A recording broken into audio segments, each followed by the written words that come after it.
So, January 1st, 2022, Part 1, Introduction. A theoretical foundation such as the text provides is necessary as a framework to make the exercises in this workbook meaningful. Yet it is doing the exercises that will make the goal of the course possible. An untrained mind can accomplish nothing.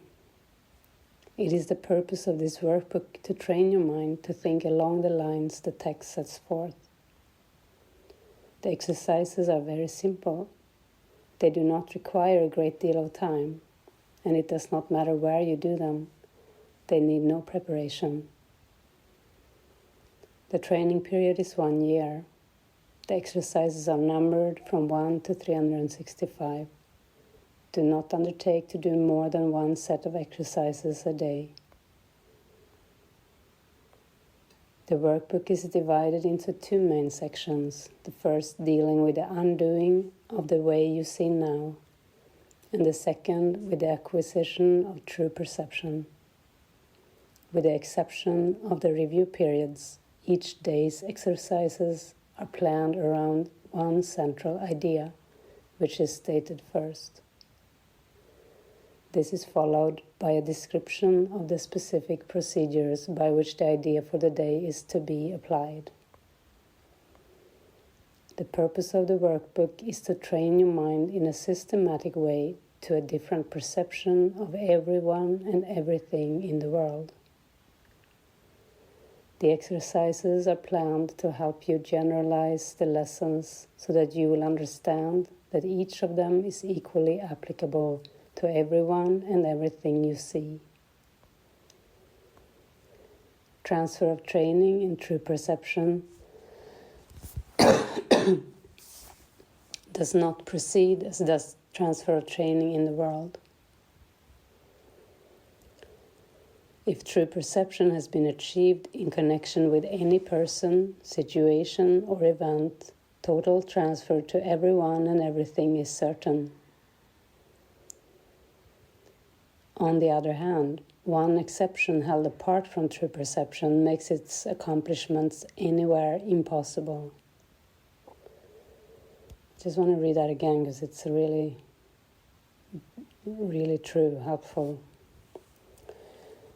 Transfer of training in true perception does not proceed as does transfer of the training of the world. If true perception has been achieved in connection with any person, situation, or event, total transfer to everyone and everything is certain. And everyone who has had a shift of perception understands this. Like, if you have forgiven a person or a situation, you become really happy and you see, other persons and situations from that happiness. It's like, well, in the world, when you transfer training, when you study for a test, you have to know each detail in every area to accomplish something. It's not transferred by knowing one thing or by experiencing, you can't hardly compare the two. And on the other hand, one exception held apart from true perception makes its accomplishments anywhere impossible.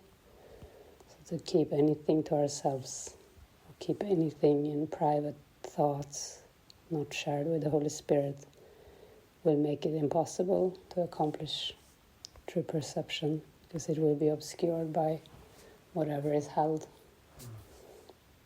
in the private mind. So if we were to have a shift, it wouldn't last then. If there was still things being... That's why it seems to take time. Yeah. And that's why it is beautifully allowed to do mind training. That's why Jesus has so many lessons in the Course and so many teachings to reach the mind for. Because it does seem to take time to let go of everything, all beliefs. So the only general rules to be observed throughout them are, first, that the exercises be practiced with great specificity, as will be indicated.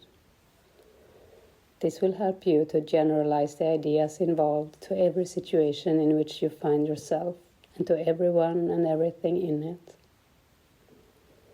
Second, be sure that you do not decide for yourself that there are some people, situations, or things to which the ideas are inapplicable. This will interfere with the transfer of training. The very nature of true perception is that it has no limits. It is the opposite of the way you see now. This is also very helpful. So that the exercises need to be practiced with great specificity, as will be indicated. So this will be very good for also our group here and the community, that we really, we shouldn't be loose or lazy with it and just read it in the morning and then forget about it, because consistently, it's consistency, and it's very clear how he has laid it out for us, how to practice them. So that will help to generalize the ideas involved to every situation in which you find yourself. Otherwise, it's not really doing it, because that's maybe sometimes the case. It's read in the morning and then it's not really adhered to throughout the day. And the generalization of the ideas are not even then practiced. Although here in community we do practice it by the expression sessions and the healing that comes up between people, the forgiveness lessons. So, and second, it says, be sure that you do not decide for yourself that there are some people, situations, or things to which the ideas are inapplicable. The very nature of true perception is that it has no limits. It is the opposite to the way you see now. So he says that because the way you see now, the way people in the world see is there are situations and things and people where it's impossible to have a change or forgiveness, and that's the very thing we have to work with, like that kind of stern belief. That's why people feel caught in situations and trapped. So the overall aim of the exercises is to increase your ability to extend the ideas you will be practicing to include everything. This will require no effort on your part. The exercises themselves meet the conditions necessary for this kind of transfer. That's beautiful, so don't worry about how. The exercises will offer that help. Some of the ideas the workbook presents you will find hard to believe, and others may seem to be quite startling. This does not matter. You're merely asked to apply the ideas as you are directed to do. You're not asked to judge them at all. You're asked only to use them. It is their use that will give them meaning to you and will show you that they are true. Remember only this: you need not believe the ideas. You need not accept them, and you need not even welcome them. Some of them you may actively resist. None of this will matter or decrease their efficacy. But do not allow yourself to make exceptions in applying the ideas the workbook contains. And whatever your reactions to the ideas may be, use them. Nothing more than that is required.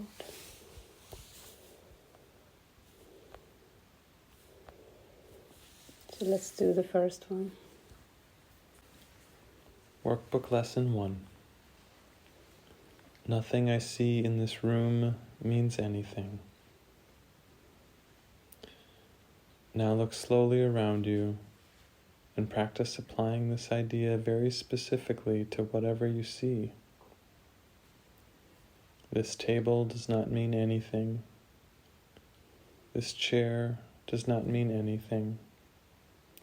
This hand does not mean anything.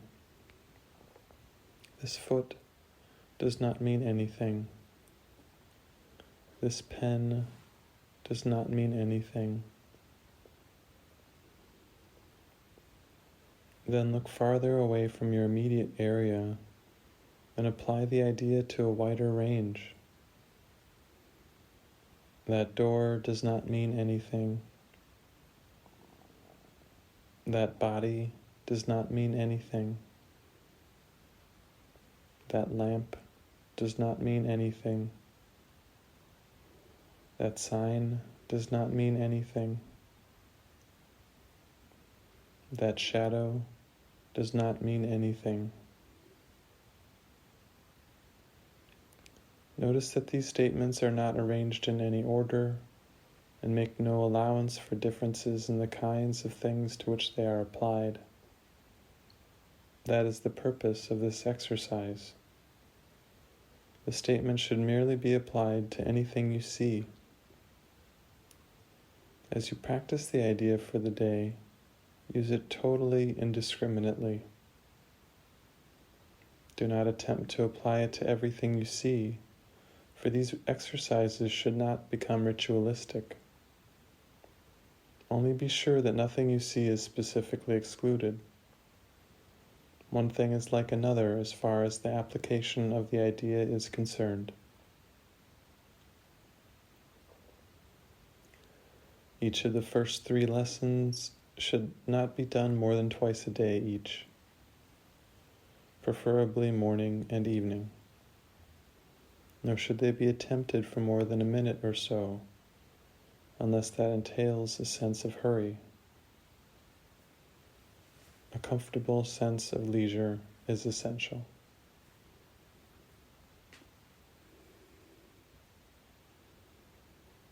Again, nothing I see in this room means anything.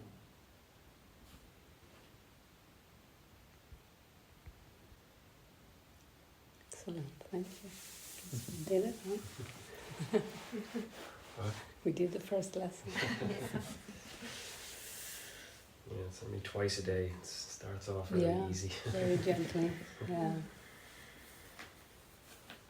I guess for an experienced mind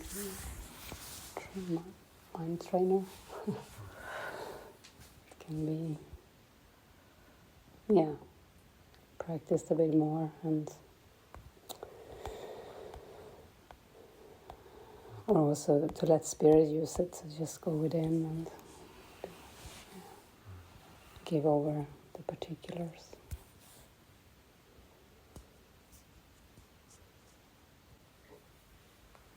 In this world, you can become a spotless mirror in which the holiness of your Creator shines forth from you to all around you. You can reflect heaven here, yet no reflections of the images of other gods must dim the mirror that would hold God's reflection in it. Yet no reflections of the images of other gods must dim the mirror that would hold God's reflection in it. Earth can reflect heaven or hell, God or the ego. You need but leave the mirror clean and clear of all the images of hidden darkness you have drawn upon it.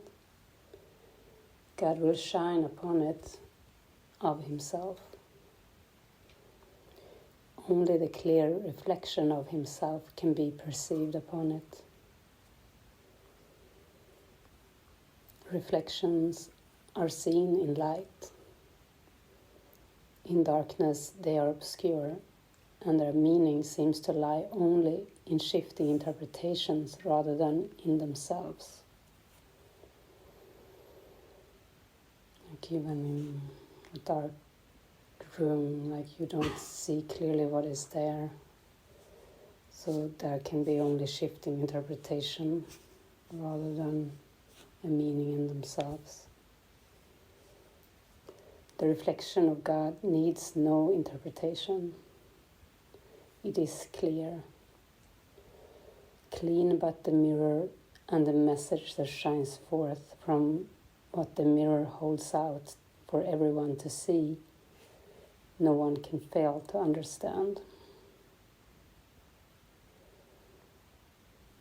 Clean but the mirror, and the message that shines forth from what the mirror holds out for everyone to see, no one can fail to understand. It is the message that the Holy Spirit is holding to the mirror that is in him. He recognizes it because he has been taught his need for it, but knows not where to look to find it. Let him then see it in you and share it with you.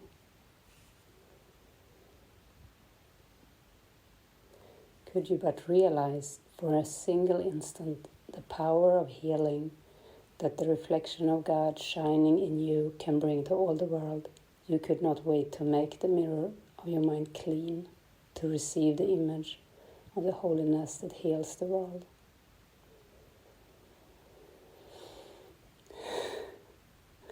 That's amazing. Could you but realize for a single instant the power of healing that the reflection of God shining in you can bring to all the world, you could not wait to make the mirror of your mind clean, to receive the image of the holiness that heals the world. The image of holiness that shines in your mind is not obscure and will not change.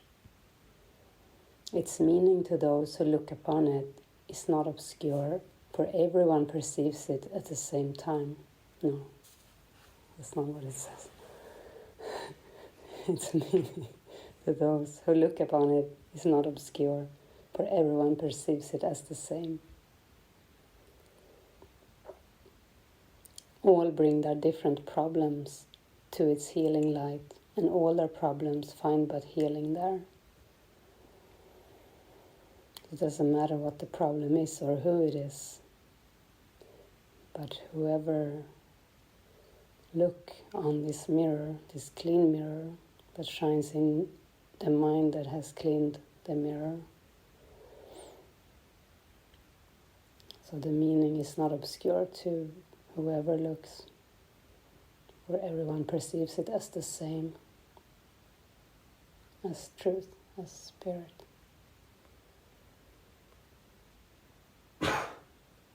The response of holiness to any form of error is always the same. There is no contradiction in what holiness calls forth. Its one response is healing without regard for what is brought to it. Those who have learned to offer only healing because of the reflection of holiness in them are ready at last for heaven.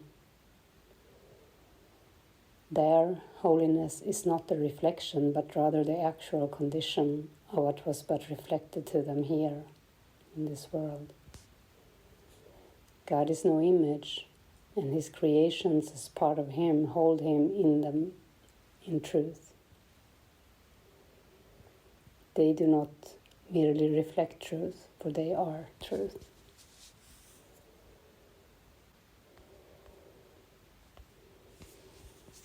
Talking about a good New Year's resolution.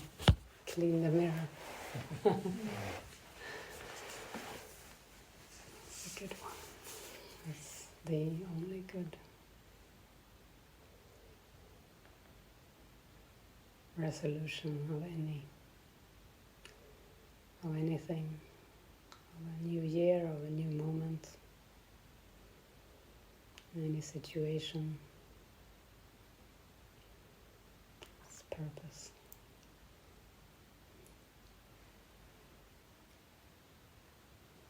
How was yesterday? It was good. Yeah. Yeah, I had a lot of resistance actually come up.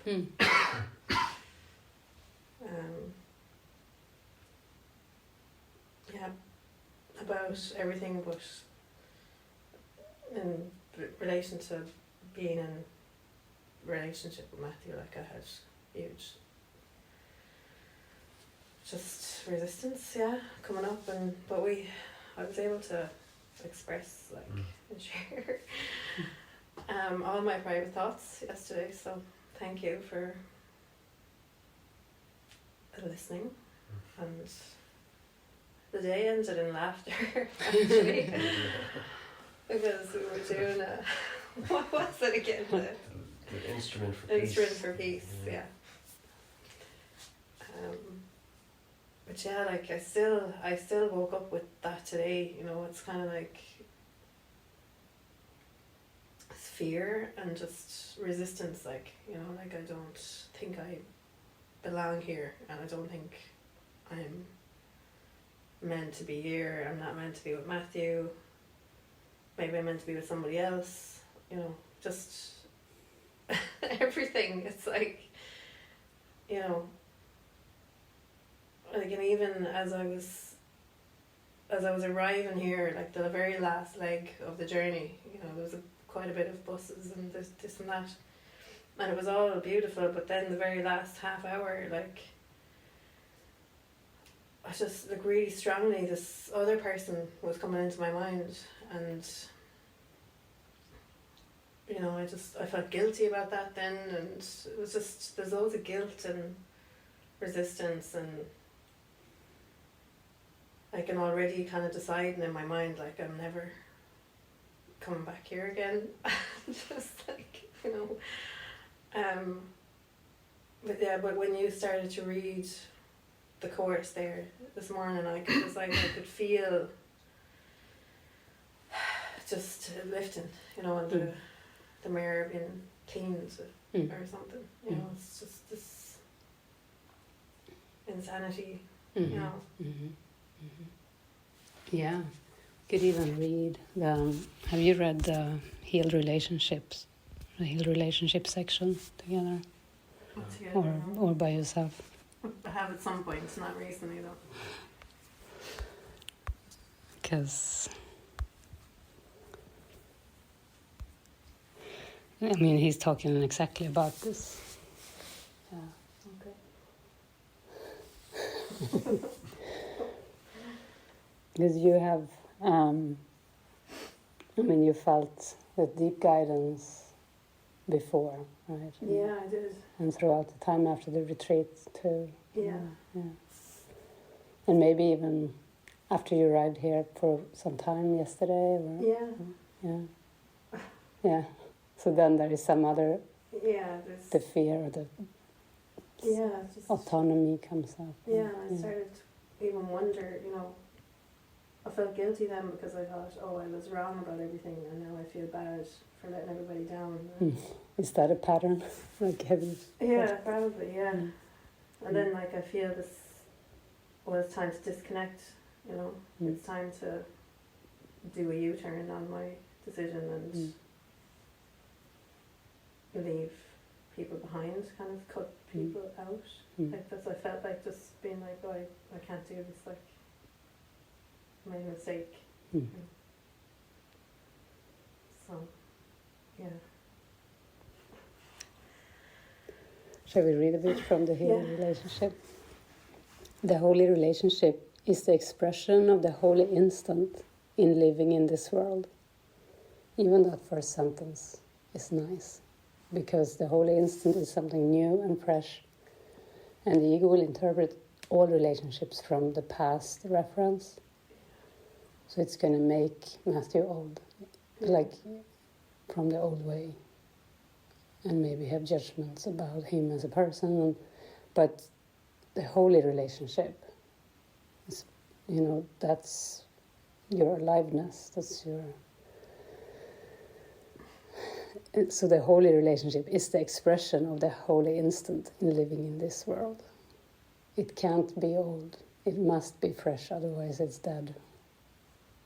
Like in that, and so in being given a specific relationship, you will have the opportunity to practice that in a powerful way, because there is like a shared attraction and purpose that is, you know, there, even if it gets muddled, even that by the ego at times. So,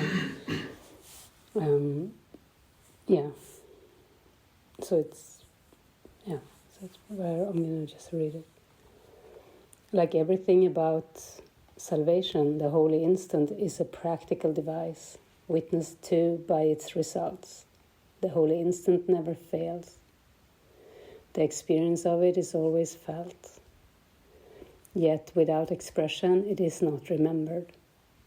The holy relationship is a constant reminder of the experience in which the relationship became what it is. And as the unholy relationship is a continuing hymn of hate in praise of its maker, so is the holy relationship a happy song of praise to the Redeemer of relationships. David always says, wear the symbols lightly, like even relationships are symbols. So they are not to be made into a solid thing the way we saw relationships in the past. Like you're like kind of tied or bound somehow in a strict way.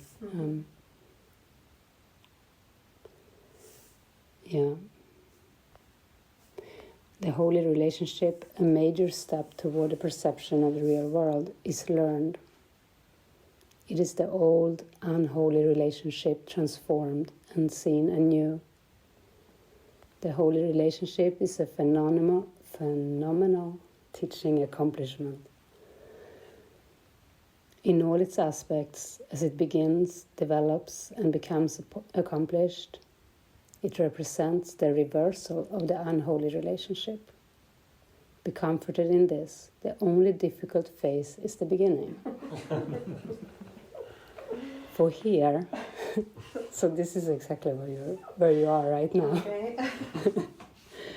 For here, the goal of the relationship is abruptly shifted to the exact opposite of what it was.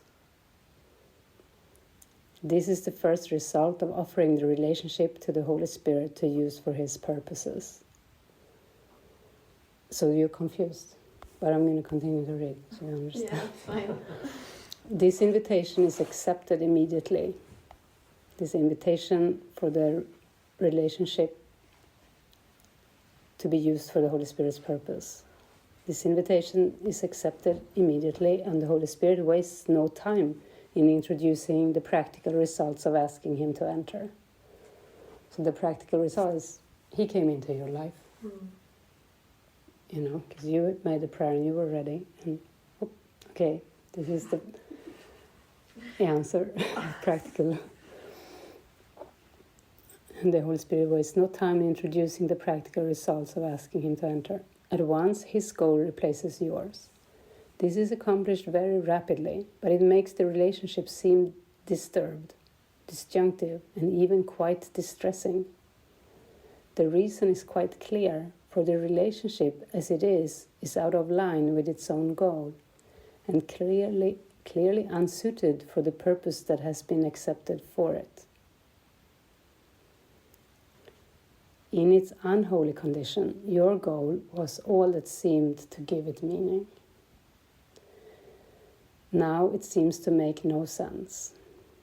Many relationships have been broken off at this point, and the pursuit of the old goal reestablished in another relationship. For once the unholy relationship has accepted the goal of holiness, it can never again be what it was. The temptation of the ego becomes extremely intense with this shift in goals, for the relationship has not yet been changed sufficiently to make its former goal completely without attraction, and its structure is threatened by the recognition of its inappropriateness for meeting its new purpose. The conflict between the goal and the structure of the relationship is so apparent that they cannot coexist. Yet now the goal will not be changed. Set firmly in the unholy relationship, there is no course except to change the relationship to fit the goal. Until this happy solution is seen and accepted as the only way out of the conflict, the relationship may seem to be severely strained.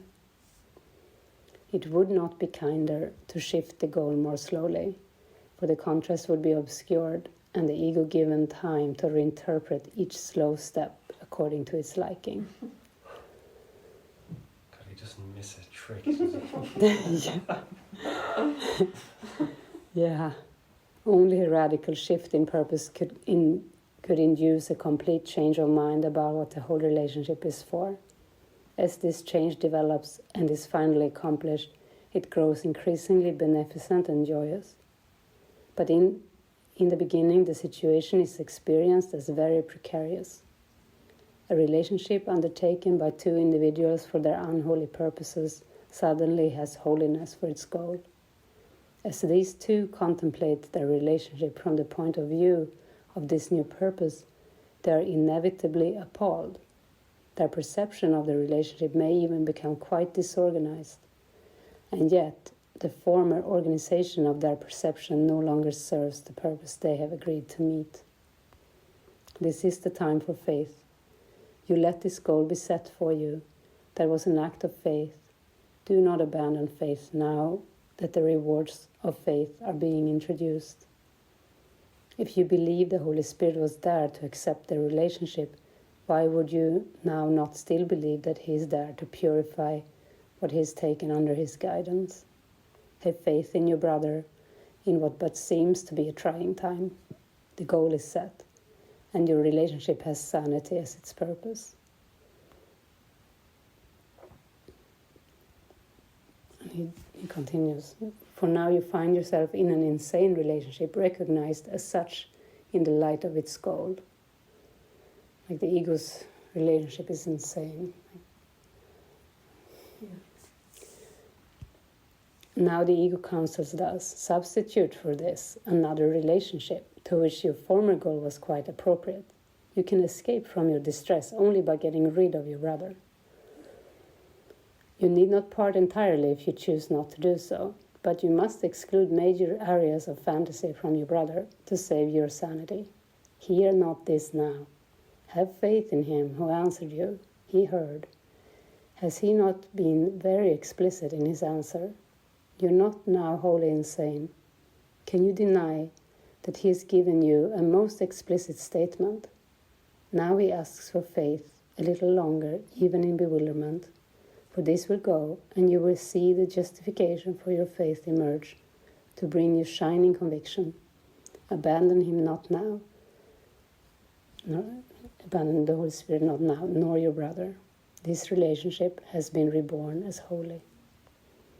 Accept with gladness what you do not understand, and let it be explained to you as you perceive its purpose work in it to make it holy. You will find many opportunities to blame your brother for the failure of your relationship, for it will seem to, at times, to have no purpose. A sense of aimlessness will come to haunt you and remind you of all the ways you once sought for satisfaction and thought you found it. Forget not now the misery that you really found, and do not breathe life in your failing ego, for your relationship has not been disrupted, it has been saved. You're very new in the ways of salvation and think you have lost your way. Your way is lost, but think not this is loss. In your newness, remember that you and your brother have started again together, and take his hand to walk together along a road far more familiar than you now believe. Is it not certain that you will remember a goal unchanged throughout eternity? For you have chosen but the goal of God, from which your true intent was never absent. Yeah, and he keeps kind of stating how wonderful and powerful and helpful it is to continue this. Yeah. I mean, I think it was a setup too. Like, I mean, we all kind of felt that you could have even stayed or come back very soon after you left. And I think it might have become a little shaky because of the time spent apart, you know, after the retreat. And so I think this is what happened, like the ego interpreting the slow steps. If the speed is kind of slowed down, then the ego does get into That's why you Yeah. know. Yeah. Wow. Jesus Christ. Yeah. Yeah, that was probably what was happening, you know. Had time to, well, ego had time to start analysing everything. Yeah. Yeah. Which it does. Yeah, you know. Based on the past. Yeah. Well, yeah, exactly. Yeah. So a lot of the things I was saying to you yesterday, like, you know, and what the previous relationships were based on, you know, Mm. and Yeah.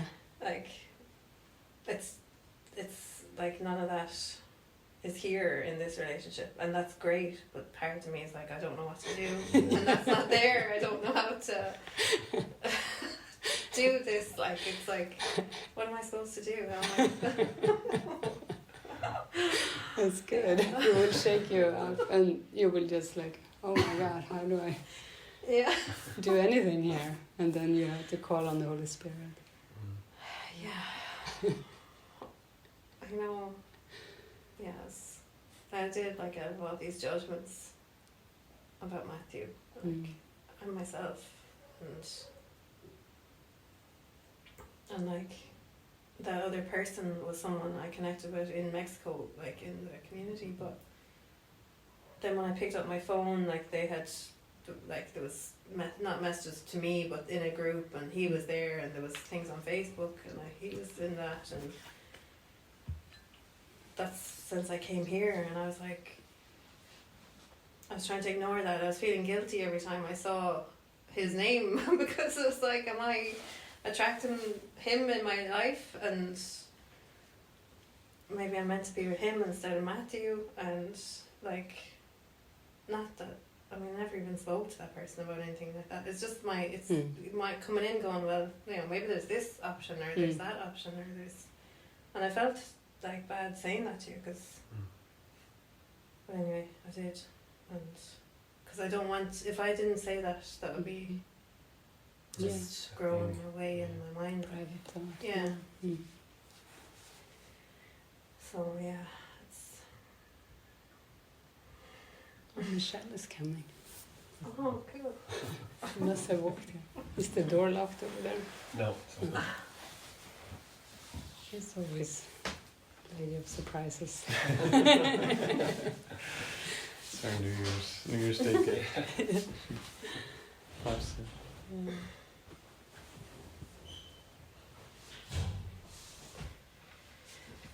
Yeah, well, good. Thank you for Yeah, sharing. thanks. Yeah, I'm glad you guys had a good laugh. Yeah, we did.